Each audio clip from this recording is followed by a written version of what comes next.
தண்டத்தையே அவருக்கு அளித்ததாக குருபரமன். அது சத்தியம். அதுக்காகத்தான் இன்னைக்கும் சுவாமி ராமானுஜன் அந்த சன்னிதானத்துல திருதண்டம் இல்லாமல் எழுந்திருக்கிறார். அது ஒரு விசேஷம். அது சேலியன் ஃபியூச்சர்னு சொல்றோம்.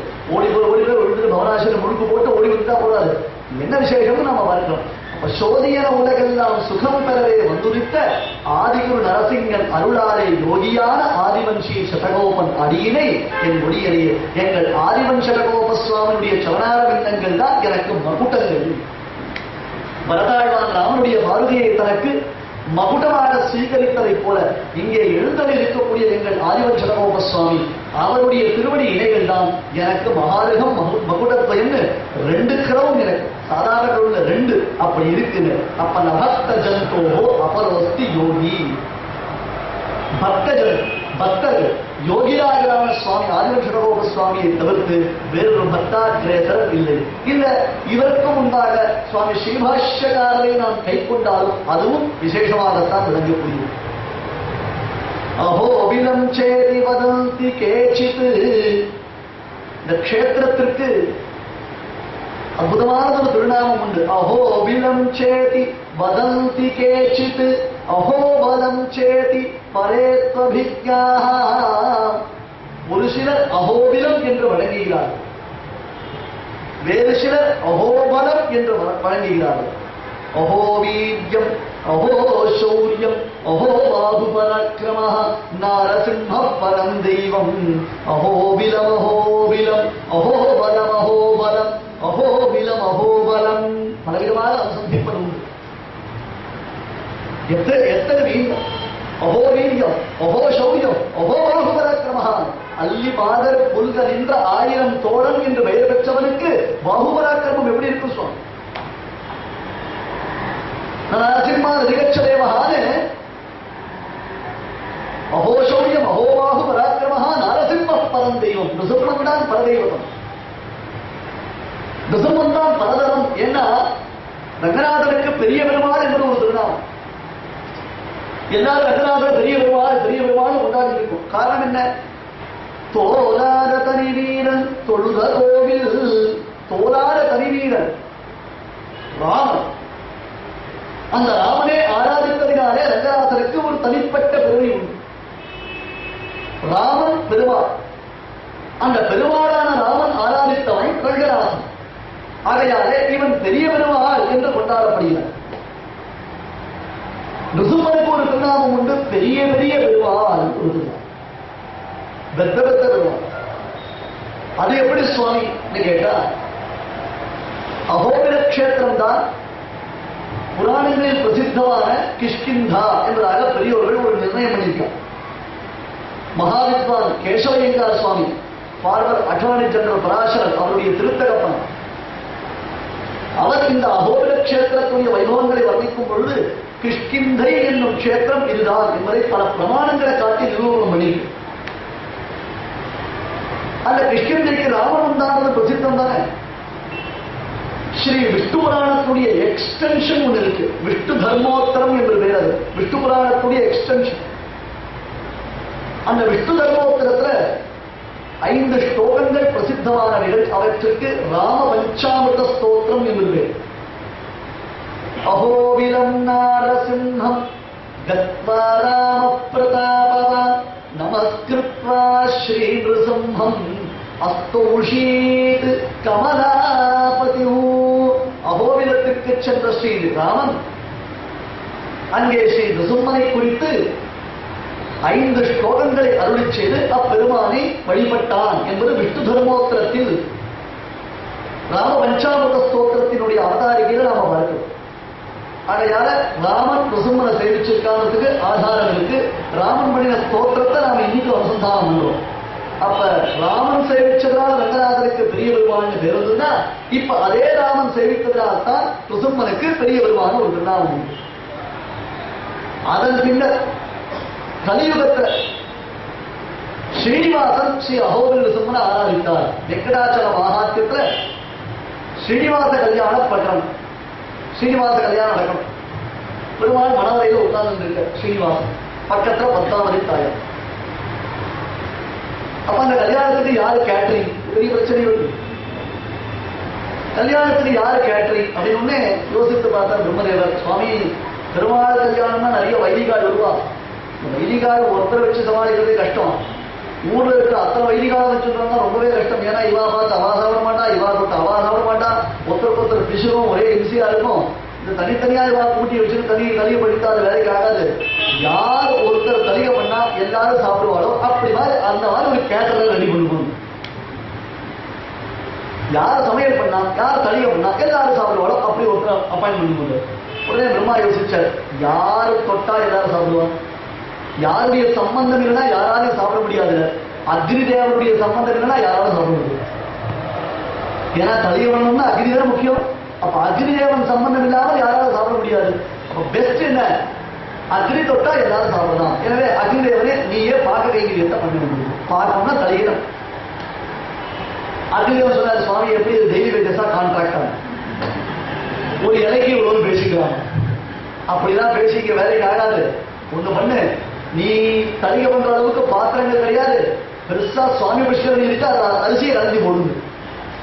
சுவாமி புஷ்கரணியில அரிசியை கலந்து போடு, பவனாசினிய பாயசமாக்கு, பாபநாசினிய நெய்யாக்குங்க. இப்ப இருக்க கண்ட கிடைக்கிறது, அங்கேயும் ஜலம் இல்லை இங்கேயும் நெய் இல்லை, அங்கேயும் பாயசம் இல்லை இங்கேயும் ஜலம் இல்லை, அப்படி வாசிட்டு இருக்கலாம். அந்த மாதிரி அக்னிதேவன் தலிகை பண்ணிட்டு தலிகை ரெடி, பெருமாளுக்கு தலிகை சமர்ப்பிக்கணும். அந்த மாதிரி ஒரு ஸ்ரீனிவாச கல்யாணத்தை ஸ்ரீனிவாசன் தன்னுடைய பெருமாளுக்கு ஆத்து பெருமாளுக்கு தலிகை சமர்ப்பிக்கிறது ஒரு சம்பிரதாயம் வச்சிருந்து. இது நாம சொன்னால் விரோதம். நம்ம ஆத்து கல்யாணத்துல முக்கியமா யாரு பட்டி நம்ம ஆத்து பெருமாள். வரவா பெருமாளை சாப்பிடலா, சமையல் என்ன இருக்குதா, இந்த ஸ்வீட் சாப்பிடலா, அந்த ஸ்வீட் சாப்பிடுவேன். அன்னைக்கு ஆத்த ஒருத்தர் கூட்டி வந்துட்டோமே, அந்த பெருமாள் பட்டி தான் எத்தனை பேருக்கு அது மனசுல படுறது. நம்ம ஆத்து கல்யாணத்தன்னைக்கு நம்ம பெருமாளுக்கு ஒரு பருப்பு திரவிரதம் பண்ணணும்னு எத்தனை பேருக்கு மனசு போடுறது. ஒரு 5 வயசு குழந்தை இருக்கு சுவாமி, வாய் பேச முடியாது, இன்னும் பேச்சு வரல அந்த குழந்தைக்கு, தானா சுதந்திரமா இந்த காரியத்தையும் பண்ணாத அந்த குழந்தை, அந்த குழந்தைய ஆற்ற வச்சு கூட்டிட்டு நான் கல்யாணத்துக்கு போறேன்னு யாராவது ஒரு அப்பா அம்மா சொல்லுவாரா? அதே மாதிரிதான் ஆத்துல இருக்கக்கூடியதான் பெருமாள். இல்ல அவர் அரிசிட்டில தூக்கி போட்டா அவரே அவருக்கு தேவையான தலிகையை பண்ணிக்கலாம்னா, ஒரு ஃப்ரிட்ஜ் இப்பதான் டபுள் டோர் வந்துட்டு 340 லிட்டர் வந்துட்டு 700 லிட்டர் வந்துட்டு பெருசு பெருசா ஆத்துல காட்ரேஜ் பீரோட ஃப்ரிட்ஜ் பெருசா இருக்கு, டபுள் டோர் ஃப்ரிட்ஜ். அந்த ஃப்ரிட்ஜில் எதை வச்சாலும் ஃப்ரெஷ்ஷா இருக்கும். இந்த குழந்தைய கூப்பிட்டு அம்மா ஒரு கல்யாணத்துக்கு போயிட்டு வந்துடுறேன், வருஷத்துக்கு 2 நாள் ஆகும், உனக்கு தேவையானது எல்லாம் ஃப்ரிட்ஜுக்குள்ள வச்சிருக்கேன் அப்படின்னு அந்த குழந்தைய ஃப்ரிட்ஜுக்குள்ள வச்சுட்டு கூட்டிட்டு போவாடா யாராவது தாயார்? ஃப்ரெஷ் பாருங்க. அதே மாதிரி தான் அந்த குழந்தை, எந்த குழந்தை, எந்த குழந்தையை நாம் ஆராதிப்பதாலே நமக்கு எல்லா க்ஷேமங்களும் உண்டாகிறதோ அந்த குழந்தை. ஆத்துல இருக்கக்கூடிய பெருமாள் தான் குழந்தை. அதை மறந்துட்டு நாம எல்லா காரியத்தையும் பண்ணினோம்னு சொன்னா இப்ப நம்மளை காட்டும் மஞ்சளவர்கள் வேற யாருக்கு? இதை பெருமாள் மறக்கல. அது எந்த அவதாரங்களா இருந்தாலும் பெருமாள் மறக்கல. குறிப்பா ஸ்ரீனிவாச கல்யாணத்துல ஸ்ரீனிவாசன் சொல்றான், ஓய் நீ மாதிரி எல்லாத்தையும் உட்கார வச்சு சாதம் போட்டுறாரு சுவாமி, முதல்ல பெருமாளுக்கு திருவாராதனம் பண்ணணும்ன்றது ஸ்ரீனிவாசன். பிரம்மாவுக்கு ஒரு கன்ஃபியூஷன் என்ன, பெருமாள் தான் மனதையில் உட்கார்ந்துருக்காரு, இவர் சாப்பிடலாமா சாப்பிடக்கூடாது. ஏன் அதோ அன்னைக்கு சாப்பிடக்கூடாது, விரதபக்ஷணம் மட்டும் ஒரு கட்டு கட்டலாம், அது பிள்ளைக்கு மட்டும் எக்ஸம்ட். ஆனா பொண்ணு அன்னைக்கு உபவாசம் இருக்கணும், சாயங்காலம் அருந்ததி பார்க்கிறவங்க பொண்ணு உபவாசம் இருக்கணும். இந்த பெண்ணை இப்படி ஒரு பிள்ளைக்கு கல்யாணம் பண்ணி கொடுக்குற பாபத்துக்கு அப்பாவை சேர்த்து, யாரப்பா பொண்ணோட அப்பாவை சேர்த்து உபவாசம் இருக்கணும். இதெல்லாம் எங்க நடக்கிறத சொல்ல முடியுமா? நம்ம ஏதோ புண்ணியாசத்துல கேட்டு ஆசிஷன் மறந்து போயிட்டு நம்ம மேற்கொண்டு டெவலப் பண்ணிக்கலாம், அவ்வளவுதான். ஆனா யாரும் ஸ்ரீனிவாசனுக்கு அந்த பிரசாதங்களை நிவேதனம் பண்ண முடியாது. வேற என்ன பண்ணலாம் அப்படின்னு ஒரு கேள்வி கேட்கச்சு. பிரம்மா ஸ்ரீனிவாசன் காலை கடிக்கிறது, சுவாமி இதுக்கு ஏதாவது ஒரு ஐடியா சொல்லுங்களேன் அப்படின்னச்சே. ஸ்ரீனிவாசன் சொன்ன, அஹோபில ரிசும்மாய சர்வம் தத் நிவேதியதான். என் ஆராதனை பெருமானான ஸ்ரீ அஹோபிலேஷன் இருக்கானே அந்த பெருமாளுக்கு பிரம்மாவே நீர் இப்பொழுது இந்த கல்யாண உற்சவத்தில் தயாராகும் அனைத்து பதார்த்தங்களையும் ஸ்ரீ அஹோபில ரிசும்மனுக்கு நீர் கண்டருள பண்ணும், அந்த ரிசும்மனை நான் ஆராதித்திருக்கிறேன் என்று ஸ்ரீனிவாசன் கூறுகிறார். அப்ப விபவத்தில் இருந்த ராமன் ஆராதித்திருக்கிறான், அர்ச்சாவதாரத்துடைய ஸ்ரீனிவாசனும் ஆராதித்திருக்கிறார். ஆகையால் பெரிய பெரிய பெருமாள் என்று ஸ்ரீ ரிசும்மனுக்கு பெருமை உண்டாகும். ரங்கநாதன் பெரிய பெருமாள், ஸ்ரீ ரிசும்மன் பெரிய பெரிய பெருமாள், அப்பொழுது பெருமை ஸ்ரீ ரிசும்மன். அதனால்தான் ரிசும்மனை காட்டிலும் வேறொரு தெய்வம் இல்லை என்பதை புராணம் ஸ்பஷ்டமாக சொல்லிட்டு, அஹோ வீரியம் அஹோ சௌரியம் அஹோ பாகு பராக்கிரமஹ.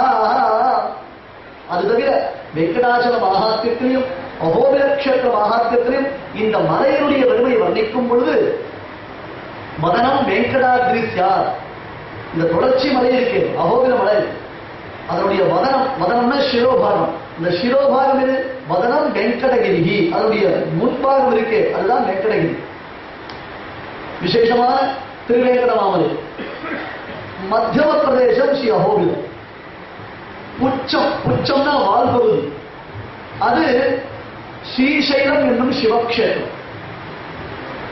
இந்த பேர்ட் வியூ, ஹெலிகாப்டர் வியூ அப்படின்றவங்க ஃபிளைட் வியூன்னு இப்பயும் ஃபிளைட்ல போச்சே பார்த்தோம்னா இது பாருங்க அகோபிலம் வந்துருச்சு அப்படின்னு பாம்பே சென்னைக்கு போச்சே சொல்லுவோம். திருப்பதி வந்துருச்சு பாருங்க, நாம திருப்பத்துக்குள்ள எந்த பக்கம் இருக்கிறதுக்குள்ள தாண்டி போயிடுவோம்.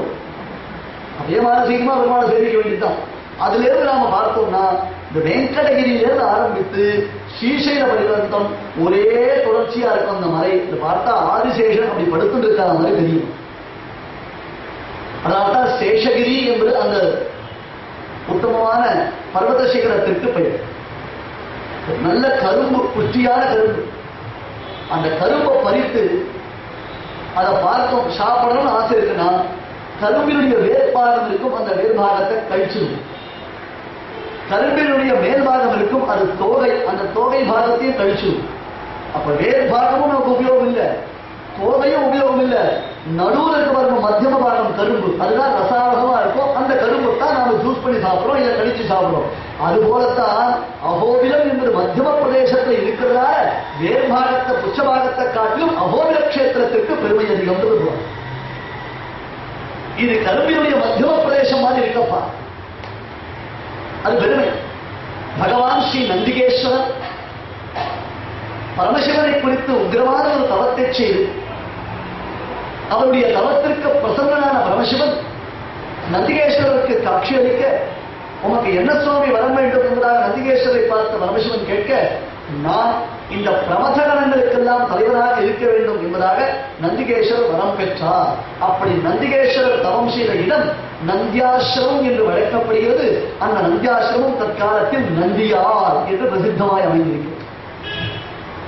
அங்கதான் ஸ்ரீசைலம் என்னும் சிவக்ஷேத்திரம் அமைந்திருக்கிறது. அதுதான் புச்சபாகம். ஒருவன் பிராத காலத்தில் எழுந்திருந்து அகோபிலம் அகோபிலம் அகோபிலம் என்று சொன்னாரேயானால், அகோபிலமிதிஹேதத் சதுரக்ஷரமுத்தமம் சதுர்வர்க பலாகாரம் சதுரானன பூஜிதம். கால எழுந்து ஹரிஹி ஹரிஹி ஹரிஹி ஹரிஹி ஹரி ஹரி ஹரி ஹரி ஹரி ஹரி ஹரியே சுவாமி ஹரியா எழுந்துக்காத, ஆனா ஹரியோடு எழுந்துருக்கு. HURR இல்லப்பா, அவசரப்பட்டு எழுந்துக்காத, எழுந்துக்கிச்சு நிதானம் எழுந்துரு. ஆனால் வெள்ளை எழுந்து ஹரி என்ற பெயரும் என்று ஹரிநாம சங்கீர்த்தனத்தோடு எழுந்துது. ஹரி என்றால் பிராத காலத்தில் கஜேந்திர லட்சண விற்த்தாந்தத்தை நினைத்துக் கொண்டு எழுந்தது. ஏன்னா கஜேந்திர ஆழ்வானை பெருமாள் காப்பாற்றும் பொழுது ஹரிமேதஸ் என்பவருக்கு ஹரி என்னும் திருநாமத்துடன் பெருமாள் பிள்ளையாக பிறந்தார். அப்படித்தான் பாகவதம் சொல்லும். அப்ப ஹரி என்ற திருநாமம் கொண்டு பகவான் கஜேந்திர லட்சணத்தை செய்தார். அந்த அவதாரத்தில் பெருமாளுக்கு ஹரி ஒரு பேர் உண்டு. அதே போல பெருமாளுக்கு ஹரி என்ற திருநாமம் நிருமாவதாரத்தில் உண்டு. ஏன்னா சம்ஸ்கிருதத்துல ஹரினா பல அர்த்தங்கள் உண்டு. ஹரி என்னும் சப்தத்திற்கு சம்ஸ்கிருதத்துல பல அர்த்தங்கள் உண்டு. சூரியனுக்கு ஹரி அப்படின்னு, சிம்மத்திற்கு ஹரி என்று பெயர், இந்திரனுக்கு ஹரி என்று பெயர், குரங்குக்கு கூட ஹரின்னு ஒரு பெயர். அப்ப கார்த்தால எழுந்துக்கச்சே ஹரின்னு எப்படி எடுத்துக்கணும்? நிருசிம்மனை தியானித்துக் கொண்டு எழுதுக்கணும். அப்ப அகோபிலம் அகோபிலம் அகோபிலம் அகோபிலம் என்று சதுரக்ஷர சயுக்தம் 4 அக்ஷரங்கள் உடையதான இந்த திருநாமத்தை தியானித்துக் கொண்டு எழுந்தோமையானால் சதுர்வர்க்க பலாகாரம் தர்மம் அர்த்தம்